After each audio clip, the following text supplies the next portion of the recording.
Fala pessoal, tudo bem com vocês? Vamos aqui para mais uma aula de AQI, né? Análise Química Instrumental. Hoje é dia 5/11 e nós vamos falar sobre espectrometria. Espectrometria infravermelho e espectrometria Raman. A gente já veio falando sobre espectrometria de absorção atômica e também espectrometria de emissão atômica, tá? Que são relativos aos átomos, né? Absorção e excitação de átomos. Essas duas espectrometrias são específicas para moléculas. O que difere elas da espectrofotometria? Na espectrofotometria a gente tem somente uma leitura de absorção. E nessa espectrometria infravermelho e Raman a gente consegue identificar compostos. A gente consegue identificar grupos funcionais de compostos e em alguns casos a gente consegue chegar ter uma noção da estrutura química das substâncias. Então a gente vai ver aqui as aplicações e os fundamentos. Ao final vou passar dois vídeos onde são explicados esses conceitos, né, de infravermelho e de Raman, tá bom? O material que eu vou passar para vocês é esse aqui, bem curto, tá? São só os princípios. Espectroscopia tem sido utilizado para designar métodos analíticos em que se estuda a interação de radiações eletromagnéticas com moléculas e partículas. Tanto radiações como moléculas, porém, possuem energias características, cuja consequência é a propriedade de uma molécula absorver energia proveniente de uma radiação. O fenômeno, no entanto, não ocorre em todos os casos, mas somente naqueles onde a energia do fóton for compatível com a energia de vibração molecular. O espectro no infravermelho é baseado nas vibrações moleculares. Mede diferentes tipos de vibrações entre átomos de acordo com suas ligações interatômicas, observando-se a absorção e espalhamento dessa radiação. Então, o espectro infravermelho está ligado com as vibrações moleculares, tá? E diferentemente da espectrofotometria, nesse caso são lidas essas vibrações e atribuídas a grupos funcionais. O objetivo da espectroscopia de absorção no IV, infravermelho, né, é a determinação dos grupos funcionais de um material dado. Cada grupo absorve em frequência característica de radiação na região do infravermelho. Assim, um gráfico de intensidade de radiação versus frequência. O espectrograma de infravermelho permite caracterizar os grupos funcionais de um padrão ou de um material desconhecido. Então, o objetivo é fazer um espectrograma, que é um gráfico, onde tem lá a frequência, o número de onda, contra a intensidade. E a partir da interpretação desse gráfico, a gente consegue determinar que tipo de amostra é, tá? Então, aplicações da espectrometria no infravermelho. Identificação de grupos funcionais. Grupos funcionais característicos, absorções típicas, identificação total de um composto para o infravermelho. Essa identificação total é muito difícil, né? Deve-se conhecer a proveniência do composto, suas propriedades químicas. Espectro no infravermelho, muito útil para indicar a presença de grupos característicos que absorvem entre 1.400 e 4.000 centímetros a menos 1, que é o número de onda, tá? Isso é só uma medida espectroquímica, tá? Que na verdade é 1 sobre o comprimento de onda em centímetro a menos 1. Espectrofotômetro de absorção típica, né? A gente tem aí a fonte, né? Que é a luz, a área da amostra, tem a referência, a fonte tanto emite na amostra quanto na referência. Aí tem a rede de difração, que faz a separação das ondas, né? E o detetor, certo? Esse é o esquema do equipamento.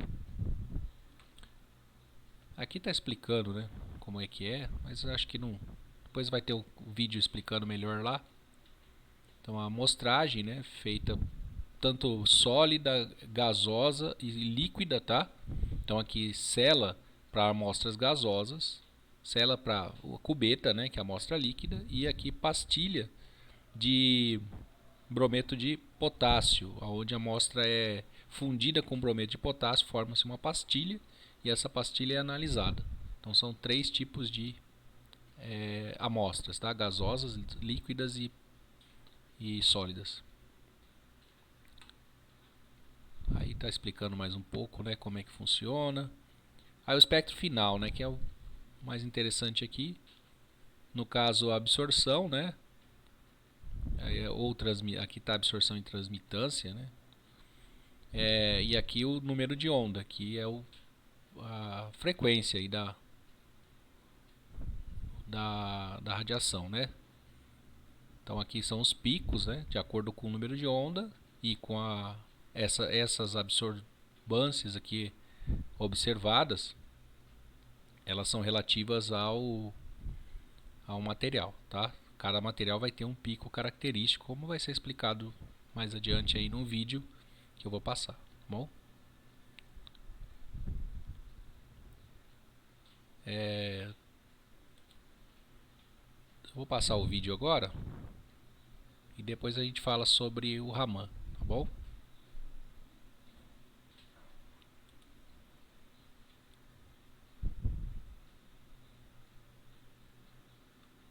Não entrou, peraí que eu vou copiar e vou jogar lá no... Não abriu. Só um minutinho. Nas aulas ao vivo também acontece isso, né? Eu achei que era só clicar e aparecia, mas vamos lá.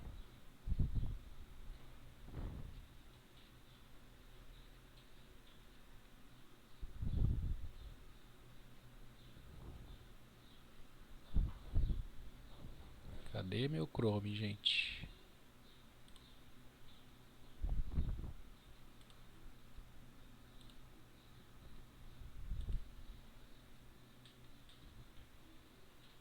Acho que meu Chrome não tá abrindo. Ai, Lelê.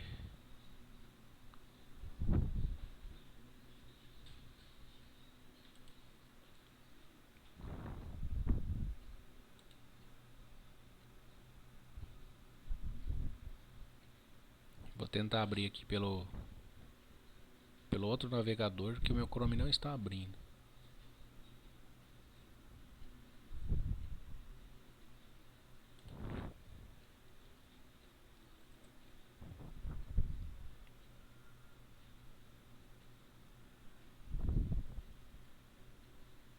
Quando o vento sopra, ele balança as folhas dessa nogueira aqui, que daqui a alguns dias vão produzir. Ok.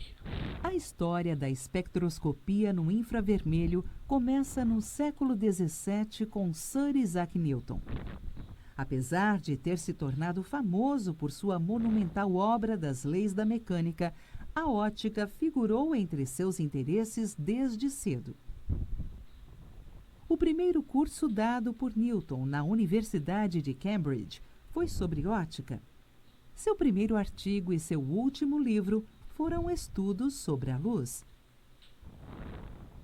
A refração da luz por um prisma de vidro já era conhecida antes de Newton, mas ele foi o primeiro a estabelecer regras matemáticas através de uma série de experimentos elaborados e exatos.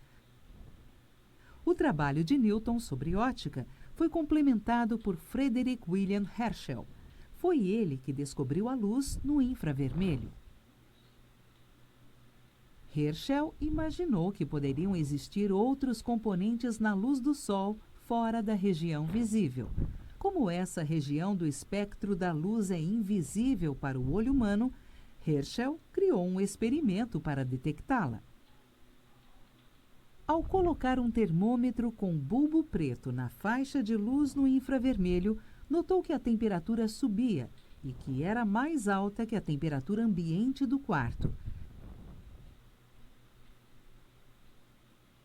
Em março de 1800, Herschel fez uma nova descoberta.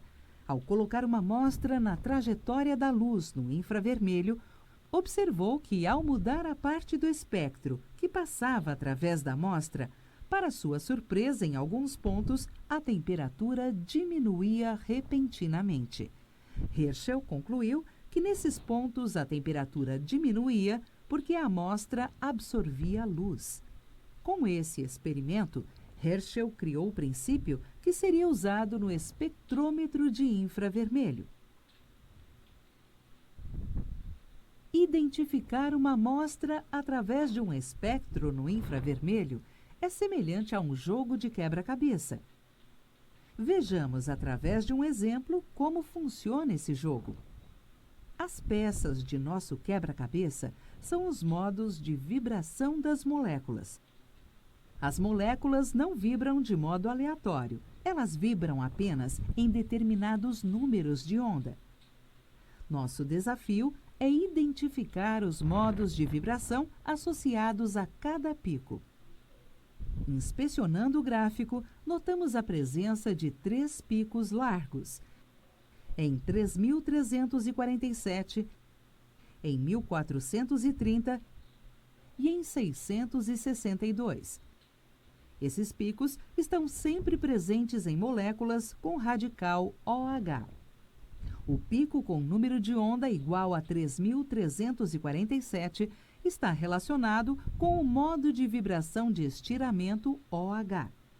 O pico com número de onda igual a 1430 está relacionado com o modo de vibração de balanço OH. O pico com número de onda igual a 662 está relacionado com o modo de vibração de abanar. Continuando a inspeção do gráfico, notamos a presença de 3 picos estreitos e agudos. Em 2945, em 2833 e em 1460. Esses picos estão sempre presentes em moléculas com radical CH3. O pico com número de onda igual a 2945 está relacionado com o modo de vibração de estiramento antissimétrico CH3. O pico com número de onda igual a 2833 está relacionado com o modo de vibração de estiramento simétrico CH3. O pico com número de onda igual a 1460 está relacionado com o modo de vibração de balanço antissimétrico CH3. Notamos ainda a presença de um pico com número de onda igual a 1030. Este pico é sempre encontrado em moléculas que têm um átomo de carbono ligado a um átomo de oxigênio e está relacionado com o modo de vibração de estiramento carbono-oxigênio. Podemos concluir que a molécula tem 2 radicais, CH3 e OH, e que estes radicais estão ligados. Então, que molécula que é essa, pessoal? Este espectro é, portanto, de uma amostra de metanol. Metanol. A amostra está identificada. O jogo acabou. O espectro de uma amostra é semelhante à nossa impressão digital. Assim como não existem 2 pessoas com impressões digitais idênticas, também não existem 2 moléculas diferentes com espectros idênticos. Assim como nós, uma molécula também tem identidade única no universo. And I think to myself, what a wonderful world. Aí acabou. Muito bom o vídeo, né? Explica de uma maneira simples, né? A química às vezes é um pouco complicada, mas ele explica de uma maneira simples o que é o espectro de infravermelho, até dá um exemplo de uma análise de metanol. Na usina, espectro de infravermelho, eu não consegui achar nenhum material por enquanto, mas eu sei que tem. É analisado o caldo de cana, né, o pol do caldo por infravermelho. A análise comum do caldo de cana, que a gente até faz na escola, é polarimetria. Não é infravermelho, é diferente, tá lá da escola. Mas existe na usina também análise em infravermelho. E vou até depois pesquisar para ver se eu acho esse método. Eu não achei, tá? Bom, vamos para a segunda aqui, que é a espectroscopia. Tá escrito errado aqui. Espectroscopia. Espectroscopia. Deixa eu ver se dá para pôr um S aqui. Espectroscopia. Raman. Diminui um pouquinho para poder caber aqui.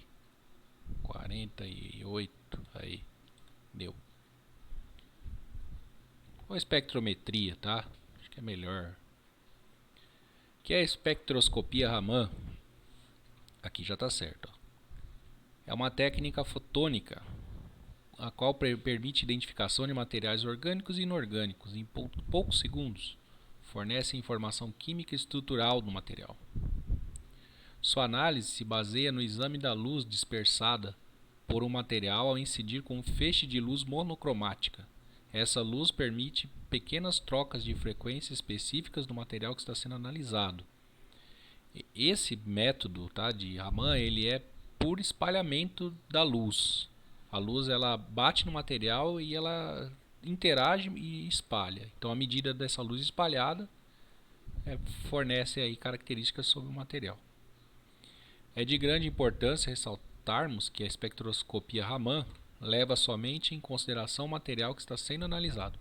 Não necessita de nenhum tipo de preparação nem alteração da superfície que vai ser feita a análise. Então é do jeito que a amostra, não há necessidade de preparação, né? A espectroscopia Raman recebe esse nome porque é baseada no efeito Raman, que foi um indiano, tá? Que é o fenômeno inelástico de dispersão da luz, permitindo o estudo de rotações e vibrações moleculares. As mesmas interações do infravermelho, porém em dispersão, tá? Veremos diversas aplicações, né?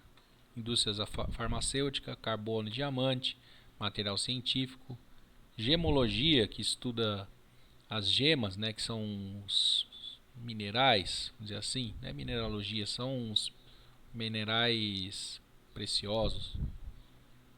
Geologia, estudo solos, né? E mineralogia, os minerais.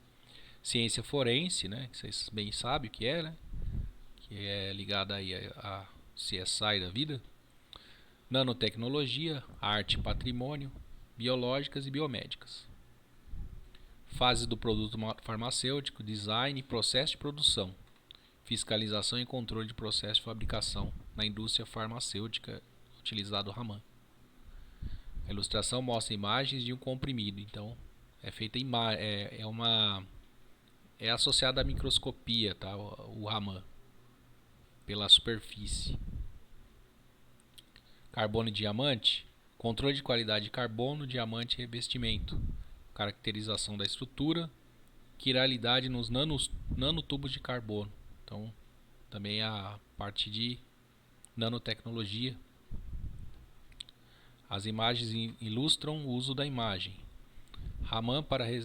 Imagem Raman para revelar as mudanças ocorridas com o diamante a altas temperaturas por um nitreto de boro cúbico.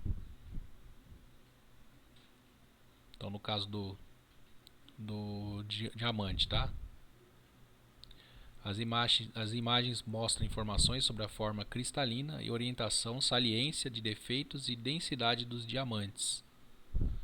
Para vocês terem uma ideia, o diamante o fabricado, né, que é fabricado industrial, ele tem defeitos diferentes do diamante que foi fabricado pela natureza. Então assim a gente consegue identificar se ele é natural ou artificial, tá? Então o material científico para o Raman é microscopia eletrônica de varredura e micro Raman, tá? Então microscópio eletrônico e com esse micro-Raman. Em gemologia, mineralogia, geologia, utilizados para identificar se os diamantes foram tratados artificialmente a alta temperatura e pressão, né? Se os diamantes são falsos ou verdadeiros. Ciência forense, identificação de substâncias desconhecidas. A técnica não destrutiva, então você pega o material e já analisa, sem ter que fazer nenhum preparo. Por exemplo, se a gente for analisar, vou pensar aqui uma forense aqui. Imagina que tenha tido um assassinato com arsênio, por exemplo. E esse arsênio, vestígio de arsênio foi encontrado no solo. Então você pega diretamente esse solo e faz análise desse arsênio, desse solo, por Raman. No caso da técnica destrutiva, tá, eu não sei se dá para fazer isso, tá? Só estou colocando aí o que seria destrutiva e não destrutiva. Técnica destrutiva, você vai pegar a amostra e vai colocar no ácido e vai dissolver e vai acabar com a amostra. Então você não tem mais o elemento, que é você não tem a prova, né? Que a prova é a amostra que foi coletada lá no local do crime. A imagem abaixo mostra a distribuição da contaminação em um comprimido de êxtase. Olha só que bacana. Uma análise do êxtase como forense, né? Nanotecnologia, classificar o diâmetro dos nanotubos de carbono. Então os diâmetros do nanotubo, nos nanotubos de carbono, como eles são, né? Eles apresentam um diâmetro aqui da ordem de 5 micrômetros o diâmetro. Arte e patrimônio. Compreende os materiais originais, tintas, pigmentos, lacas do objeto a ser restaurado. Não é destrutiva. Outra coisa interessante, pode ser analisado o pigmento de um material a ser restaurado para poder fazer a restauração sem destruir o material.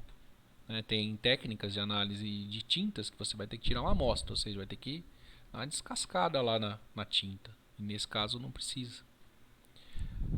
A imagem mostra uma das sondas de fibra a ser utilizada para identificar gemas de um artefato. Então aqui a sonda, né, que faz a análise direto no caso aqui uma cruz, né?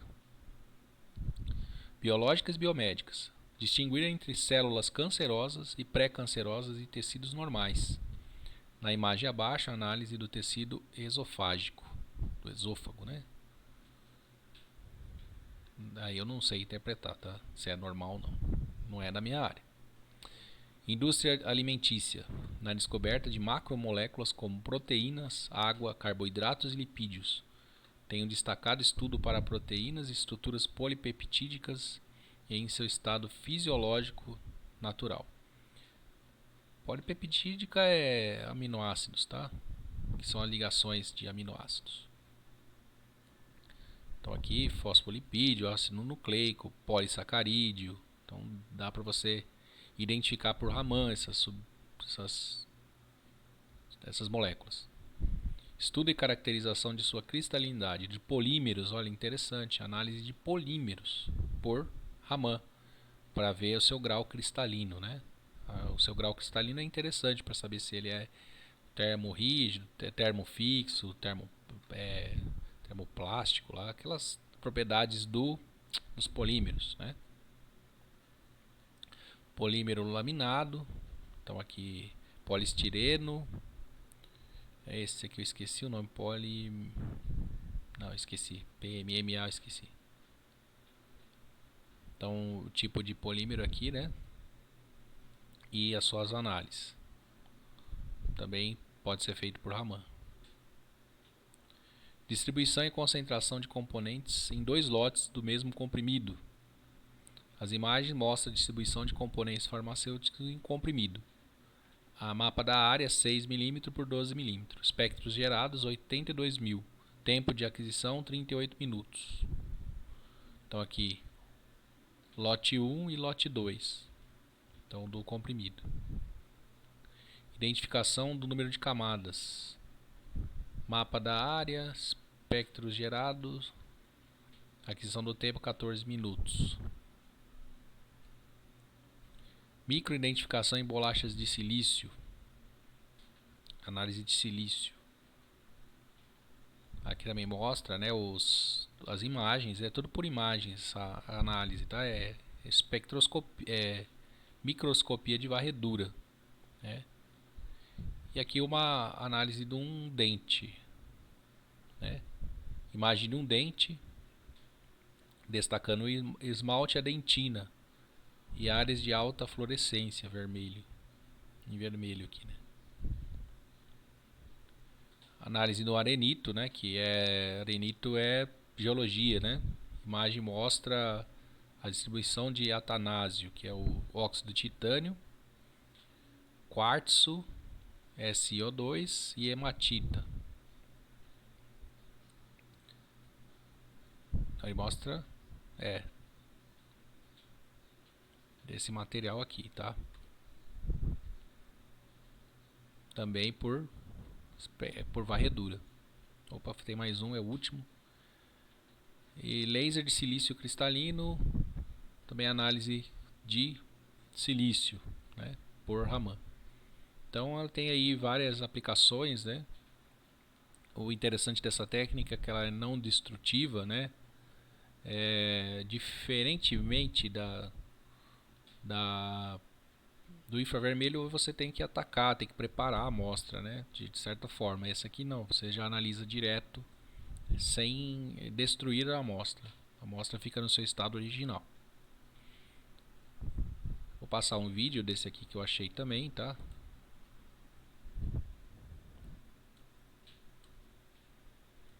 Muito bom, tá? É de uma mestranda, acho que doutoranda, eu acho. Ela vai falar aqui. Curtinho, mas muito bom.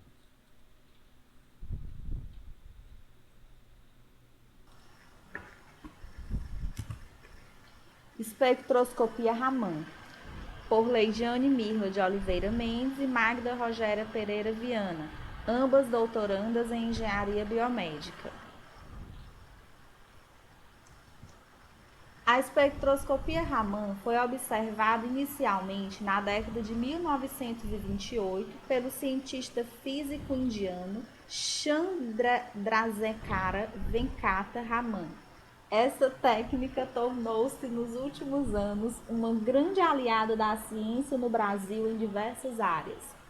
O cientista indiano observou que quando um feixe de luz intenso e de uma única cor atravessava um determinado objeto ou material, a luz espalhada mostrava uma série de novas linhas extremamente fracas, além da radiação da mesma frequência da luz incidente. A espectroscopia Raman é uma técnica fotônica de alta resolução que pode proporcionar informações químicas e estrutural de praticamente qualquer material, sendo composto orgânico ou inorgânico, e por este princípio permitindo a sua identificação a partir da detecção de modos vibracionais. O efeito Raman se baseia no exame da luz dispersada por um material ao incidir com um feixe de luz monocromática. Ao jogar esse feixe sobre determinado material, este absorve a luz e reemite fótons com cores diferentes do que recebeu. Uma série de novas linhas extremamente fracas são emitidas. Nos laboratórios é usado o espectrômetro, que ajuda na identificação das luzes reemitidas pelo material. A identificação é como um gráfico no qual cada substância que compõe determinado objeto tem uma espécie de código. Áreas de aplicações: bioquímica, indústria farmacêutica, indústria alimentícia, laticínios, diagnósticos, indústrias de bebida, indústria de materiais, análise microbiológica, teste de identificação, epidemiologia, teste de antibióticos, entre outros. As vantagens da espectroscopia Raman: resultado rápido, mínima preparação das amostras, mínima quantidade de amostra requerida, sensibilidade e não invasiva. é uma medida não destrutiva, permite medidas em amostras na presença de água com níveis de concentração muito baixos. As desvantagens: baixa intensidade, impedindo a aquisição de imagens em curto intervalo de tempo, e há uma interferência da fluorescência da amostra.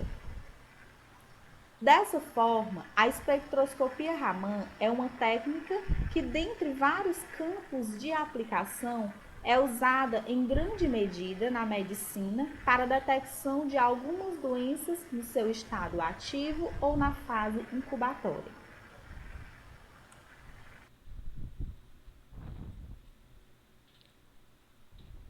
Bom, era isso, pessoal.